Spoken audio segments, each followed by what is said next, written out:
جب کوئی بہت اہم مہمان آنے والا ہوتا ہے تو اس کے آنے سے پہلے انتظام کیا جاتا ہے، اسے کہاں بٹھانا ہے، کہاں سلانا ہے، کہاں نہلانا ہے، واش روم کہاں ہے، کھلانا کیا ہے، کس طرح سے اس کو پروٹوکول دینا ہے۔ آنے کے بعد نہیں ہوتا یہ کام۔ تو رمضان آنے سے پہلے اگر ہم اس کی تیاری کر لیں گے تو اس مہمان کی انشاءاللہ قدر ہوگی، اور عزت دار انسان کو اگر عزت دی جائے تو وہ اس کا بدلہ ضرور دیتا ہے۔ دو قسم کے لوگ ہوتے ہیں نا، ایک احسان فراموش ہوتے ہیں، اور ایک وہ ہوتے ہیں جو تھوڑے سے احسان کا بدلہ بھی بہت زیادہ دیتے ہیں۔ احسان فراموش، آپ احسان کرتے رہیں تو ان کی صحت پہ کوئی فرق نہیں پڑتا۔ تو رمضان ایک ایسا مہمان ہے جو احسان فراموش نہیں ہے، بلکہ آپ اگر اس کو عزت دیں گے، اس کا احترام کریں گے، اس کا اکرام کریں گے تو آپ کو بہت نواز کے جائے گا۔ آپ اگر بعض مہمان ہیں نا سادہ چائے پلائیں گے تو وہ آپ کو دودھ پتی پلائے گا، آپ اسے انڈے والا برگر کھلائیں گے تو وہ آپ کو پیزا کھلائے گا۔ کچھ مہمان ایسے ہوتے ہیں۔ آپ اگر اسے بغیر بوٹی کی بریانی کھلائیں گے تو وہ آپ کو گوشت والی بریانی کھلائے گا۔ تو رمضان ایک ایسا مہمان ہے جو تھوڑا سا اکرام کرنے پر بھی آپ کو بہت زیادہ نوازتا ہے، تھوڑا نہیں نوازتا۔ لیکن رمضان کی جو نوازشیں ہیں، رمضان کے جو تحفے ہیں، جو رمضان آپ کو گفٹ دے گا اگر آپ اس کو عزت دیں گے، تو وہ اس کا گفٹ ہونا ان لوگوں کی سمجھ میں آتا ہے جن کا آخرت پر ایمان ہو۔ جو آخرت کو نہیں مانتے، دنیا کو مسافر خانہ نہیں سمجھتے، انہیں رمضان جو کچھ دے کر جاتا ہے، جو گفٹ دے کر جاتا ہے، اس گفٹ کی ان کی نظر میں قدر نہیں ہوتی۔ سمجھ میں آ رہی ہے بات؟ مثال سے سمجھاتا ہوں۔ چھوٹے بچے جب پیدا ہوتے ہیں اور فیملی پلاننگ والوں کے غم میں اضافہ ہوتا ہے تو اکثر رشتہ دار بچوں کو لفافوں میں پیسے دے رہے ہوتے ہیں، کچھ کھلونے دے دیتے ہیں، جھنجھنا پکڑا دیا، تو بچے کو جھنجھنا اچھا لگتا ہے۔ لیکن اگر کسی رشتہ دار نے 5,000 کا نوٹ بچے کو پکڑا دیا، وہ بچے کو وہ سمجھ میں نہیں آتا، حالانکہ وہ جھنجھنے سے زیادہ مہنگا ہے اور اس میں ہزاروں جھنجھنے آ سکتے ہیں۔ لیکن بچہ اپنی حماقت اور بے وقوفی کی بنیاد پر 1-2 روپے والی ٹافی کو تو قدر کی نظر سے دیکھتا ہے، وہ 5,000 کے نوٹوں کو قدر کی نظر سے، پھر وہی بات جواب آنا چاہیے نا، وہ 5,000 کے نوٹوں کو قدر کی نظر سے نہیں دیکھتا، کہتے یہ تو ایسا ہی ہے، کھائے گا اس کو۔ تو اس میں اس 5,000 کے، ابھی تک تو 5,000 کا نوٹ ہے، میرا خیال ہے 50,000 کا نوٹ بھی عنقریب آنے والا ہے۔ جس حساب سے معیشت ڈاؤن ہو رہی ہے تو 50,000 کا نوٹ بھی عنقریب آ جائے گا، بلکہ تول کے نوٹ بکیں گے، 1 کلو 5,000 کے نوٹ چاہیے مجھے، اس طرح سے سیٹ اپ چلنے والا ہے۔ تو اب بچے کے دل میں جو 5,000 کے نوٹ کی قدر نہیں ہے، اس میں 5,000 کے نوٹ کا قصور ہے یا بچے کا قصور ہے؟ بچے کا قصور ہے بھائی. یہ 5,000 کے نوٹ میں ٹافیوں کے ڈبوں کے ڈبے آ سکتے ہیں.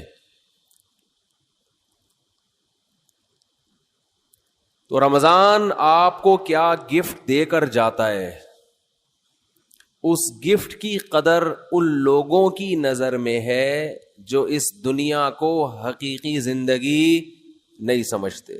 جو اس کو اصل سمجھتے ان کی نظر میں رمضان ٹینشن کے علاوہ کچھ بھی نہیں ہے، خام خواہ کی ٹینشن ہے. کیونکہ وہ کہتے ہیں رمضان مولویوں کا مہینہ ہے. کس کا ہے؟ مولویوں. سیزن آتے ہیں نا، یہ مولویوں کا ہے. تو میں یہ عرض کر رہا تھا کہ رمضان کس کا مہینہ کہلاتا ہے؟ مولاناؤں کا مہینہ. حالانکہ یہ مولویوں کا مہینہ نہیں ہے، یہ مسلمانوں کا مہینہ ہے. ان لوگوں کا مہینہ ہے جو آخرت پر ایمان رکھتے ہیں، اور جن کا آخرت پر ایمان نہیں ہے ان کے لیے رمضان A to Z tension he tension ہے. ٹینشن ہی ٹینشن. وہ نہ کھلے عام صحیح طرح سے کھا سکتے ہیں، تھوڑی سی بےغیرتی کے تانے پڑتے ہیں. 10 آدمی اگر خاموشی سے گزر جائیں گے تو 11واں بولتا ہوا جائے گا کہ شرم نہیں آتی تمہیں، کیا کر رہے ہو، اور بولنا چاہیے. تو میں یہ عرض کر رہا تھا کہ یہ جو رمضان ہے نا، اگر آپ اس کا اکرام کریں گے تو یہ آپ کو بہترین گفٹ دے گا. اب میں بتاتا ہوں وہ گفٹ کیا دے گا آپ کو. وہ گفٹ دے گا اللہ کی محبت. آپ کے دل میں اللہ کی محبت کی چنگاری پیدا کر دے گا. یہ دیکھو، انسان کو جو موٹیویشن ملتی ہے نا کسی بھی عمل کی، وہ یا تو کسی لالچ کی وجہ سے ملتی ہے یا کسی خوف کی وجہ سے. سمجھتے ہیں؟ آپ صبح صبح اٹھ کے آفس جاتے ہیں، مشکل کام ہے، دل تو نہیں چاہتا انسان کا اٹھے جائے، دل چاہتا ہے پڑا رہے، لیکن آپ جاتے ہیں. یہاں خوف بھی ہے اور لالچ، محبت، پیسے کی محبت. لالچ کو ہم محبت سے تعبیر کرتے ہیں، ذرا مہذب لفظ ہے. آپ جاتے ہیں، ایک محبت ہے پیسے سے. ہر انسان کی نیچر ہے کہ پیسے آئیں گے تو گٹکا بھی کھائیں گے، نسوار کا انتظام بھی ہوگا، پان کا انتظام بھی ہوگا، گھر میں راشن بھی ڈلے گا، بہت ساری چیزیں آئیں گی. اگر یہ محبت پیسے کی ختم ہو جائے تو آپ کو عمل پہ موٹیویشن نہیں ملے گی. بعض دفعہ خوف ہوتا ہے انسان کے دل میں. خوف کیا کرتا ہے کہ آپ کو یہ ڈر ہے کہ اگر میں آفس نہیں گیا، میں نے یہ کام نہیں کیا تو مجھے جاب سے نکال دیا جائے، میں غریب ہو جاؤں گا. یہ خوف ہے جو آپ کو ابھارتا ہے عمل پہ. ماہرین یہ کہتے ہیں کہ خوف سے بھی کام ہوتا ہے اور محبت میں بھی ہوتا ہے، لیکن خوف سے جو کام ہوتا ہے اس کام میں مزہ نہیں آتا، لہذا وہ کام زیادہ جاندار نہیں ہوتا. لیکن محبت کی وجہ سے جو کام ہوتا ہے وہ کام مزیدار بن جاتا ہے، کیونکہ آپ کی محبوب چیز آپ کو اس میں ملنے والی ہوتی ہے. سمجھ میں آ رہی ہے بات کہ نہیں آ رہی ہے؟ غزوہ احد میں صحابی رسول، غزوہ بدر میں ایک صحابی شریک نہیں ہو سکے. انہیں نہیں پتا تھا کہ میدان جنگ کا میدان قائم ہو جائے گا اور یہ ہوگا اور وہ ہوگا، انہیں نہیں پتا تھا. جب مسلمانوں کو فتح ہوئی تو انہوں نے منت مانی. منت ہوتی ہے نا، اللہ میرا یہ کام ہو جائے تو میں یہ کروں گا، میرا یہ کام ہو جائے تو میں یہ کروں گا. یہ واجب ہو جاتی ہے، اس لیے منتیں نہیں ماننی چاہیے.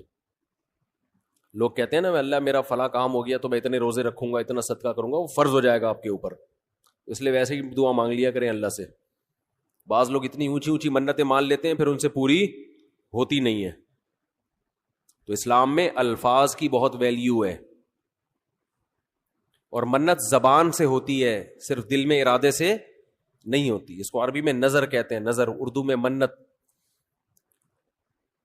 تو ان صحابی کو غزوہ بدر میں شرکت کا موقع نہیں ملا، تو انہوں نے منت مانی، نظر مانی کہ اے اللہ اگر دوبارہ کوئی میدان جہاد گرم ہوا تو میں ایسی بہادری سے لڑوں گا، لَيَرَيَنَّ اللَّهُ مَا أَصْنَعُ، اللہ دیکھے گا کہ میں کیا کرتا ہوں۔ بظاہر یہ تکبر والے الفاظ ہیں،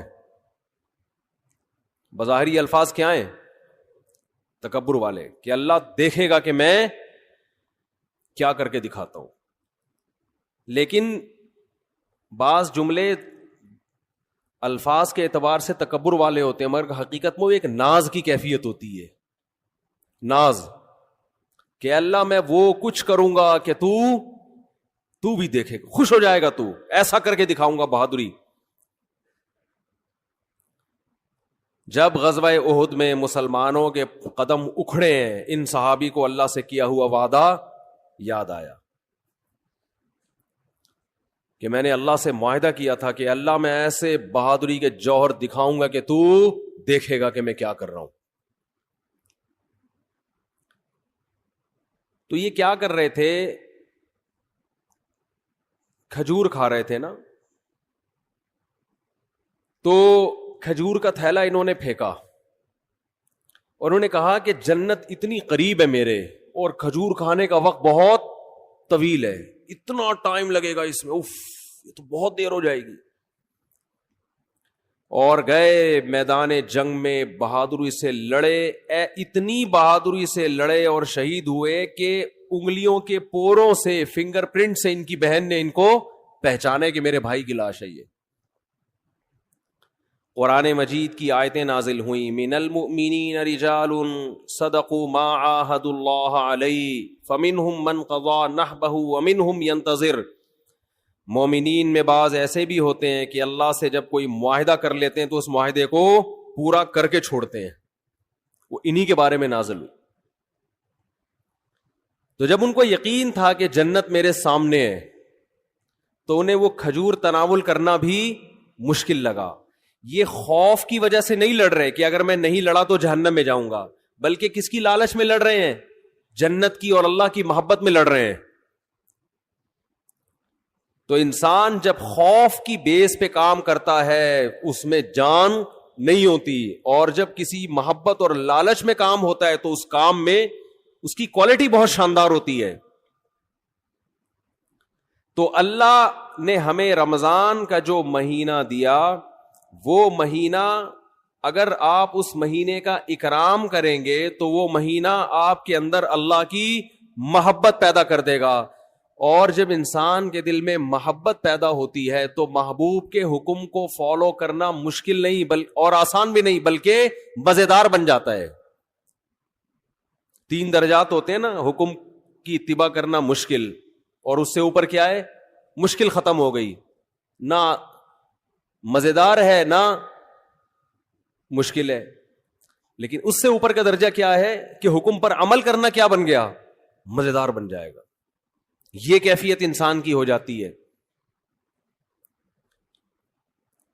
تو اگر آپ رمضان کا حقیقی معنوں میں اکرام کریں گے تو رمضان آپ کو اللہ کی محبت کا گفٹ دے کے جائے گا۔